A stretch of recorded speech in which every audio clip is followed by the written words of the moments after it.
What if the wounds you cherish are not scars, but altars? Altars built in secret, where you kneel not to heal, but to bleed. You say you want peace, but listen closely. Beneath your smiles there is a hunger, a thirst not for joy, but for the exquisite sharpness of suffering. And what if, just what if, pain has become your most intimate companion, the one you dare not betray, because without it, who would you even be? This is not self-help. This is a descent, a peeling back of illusions, until only the raw, trembling truth remains. And the truth is merciless. You dress your sorrow in poetry. You name it depth.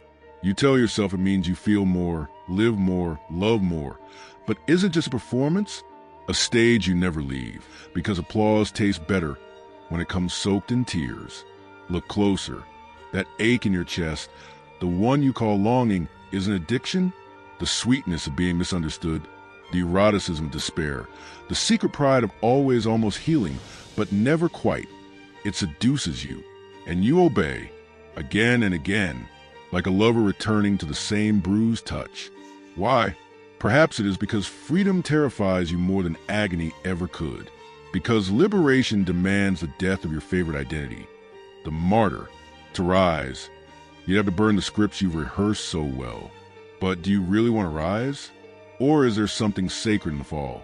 Something divine in being broken, in being seen as fragile, haunted, tragic, but beautiful?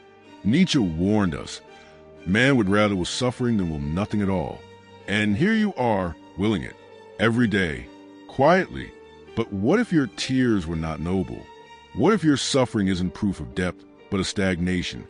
What if clinging to pain is not a sign of how deeply you've loved, but how fiercely you refuse to let go of a narrative that keeps you small, adored, and dependent? Think of it. How many times have you sabotaged joy just to feel the cold, familiar arms of sorrow? How often do you retreat to misery, like a child to a mother's breast? The truth is not that you feel too much. The truth is that you won't stop feeling the same thing, over and over, like a hymn to your own undoing. And now, a question lingers, not loud but insistent. Could it be that the pain you nurture is the very thing keeping you from becoming who you were meant to be? Not the wounded one, not the poetic sufferer, but the fire that no longer needs to be extinguished to feel real. This isn't a path of comfort. It is a rupture, a splinter in the soul. But once seen, it cannot be unseen. The stage is cracked, the mask slipping, and somewhere behind it, a new voice is stirring. Not weeping, not whispering, but laughing. Are you ready to hear it? You say you want to be free. But what would you do if the chains were made of silk? If the prison was warm, familiar, lined with velvet memories of when you first learned that pain could be a home? No one teaches you this directly, of course. It comes in fragments, a mother's distant gaze, a lover's sudden silence, a moment where joy dared arise, only to be punished for it. And slowly, without knowing, you begin to shape your identity around the ache. It becomes a compass by which you navigate love, the altar upon which you offer your days. Pain becomes not what you suffer, but who you are. And that is the betrayal, not of others, of yourself. There is a particular pleasure in being the one who hurts. It grants a kind of moral superiority, a secret crown woven from sighs and silence. To suffer is to possess a depth that others cannot reach, to live in a register where the world speaks only to you.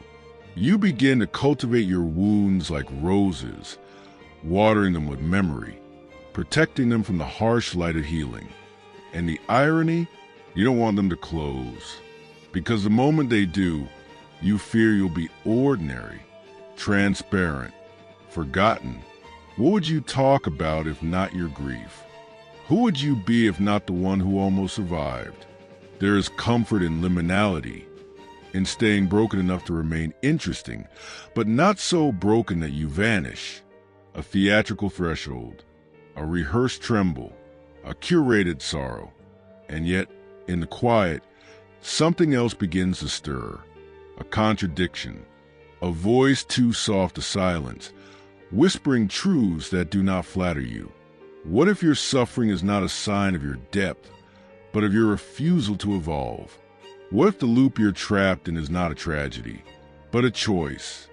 You see, to suffer is to not have to risk. To stay in pain is to avoid the terror of joy, for joy demands presence, and presence is dangerous. It has no script, no guarantees. Joy can vanish in a second, while pain at least remains faithful. So you cling to the familiar ache. Call it your truth, your wound, your gift. And all the while, something deeper waits, not in the scream, but in the silence after. Perhaps that's the most frightening thing of all, to realize that you're no longer a victim of pain, but its architect, that you have built entire relationships, choices, futures on the fragile scaffolding of hurt, that your most sacred beliefs were born not of insight, but of avoidance. You pretend to search for answers, but only the ones that confirm your grief.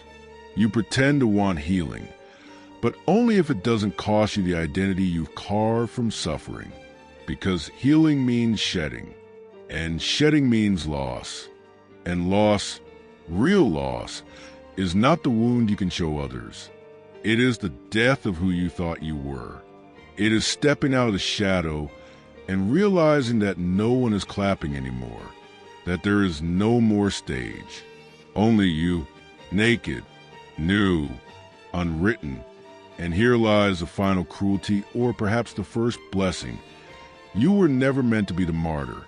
The blood on your hands is not proof of love. The ache in your chest is not proof of depth. These were roles, beautifully played, but roles nonetheless. The tragedy is not that you hurt. It is that you fell in love with the hurting. And yet, within this very recognition, something begins to crack. Light, thin as breath, enters where the wound once ruled. And if you dare, if you do not turn away, you will hear it. Not the roar of transformation, but a whisper, a question, not loud, but eternal. Who are you when you no longer need to suffer to feel real?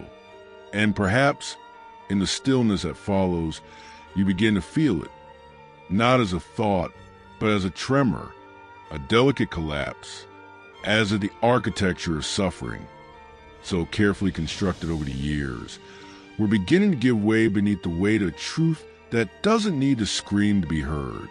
All that once seemed unbreakable, the pain, the attachment to martyrdom, the silent pride of carrying open scars, now echoes only faintly, as if the very suffering you so carefully cultivated were, in truth, begging to be left behind.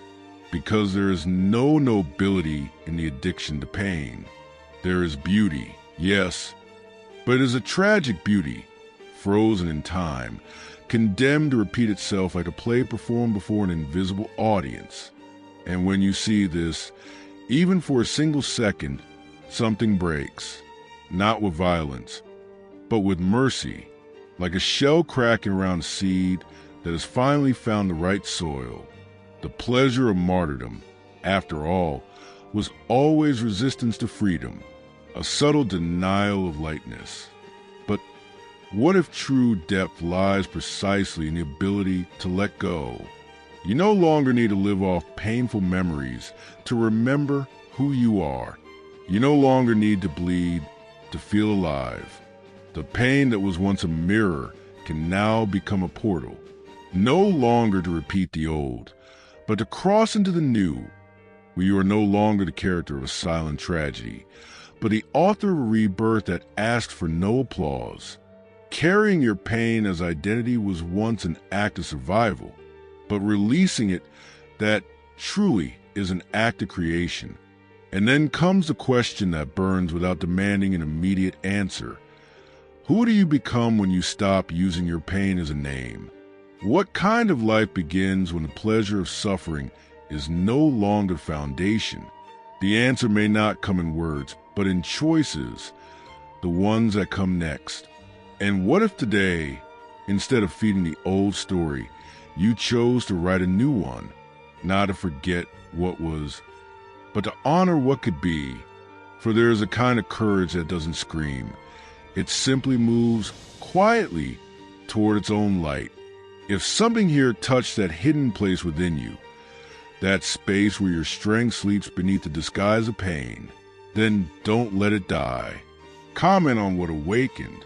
Share it with someone who still lives in the dark, like not just a video, but the gesture of remembering who you are, and subscribe not out of habit, but as one who chooses to walk beside those also ready to break the cycle, and at last be reborn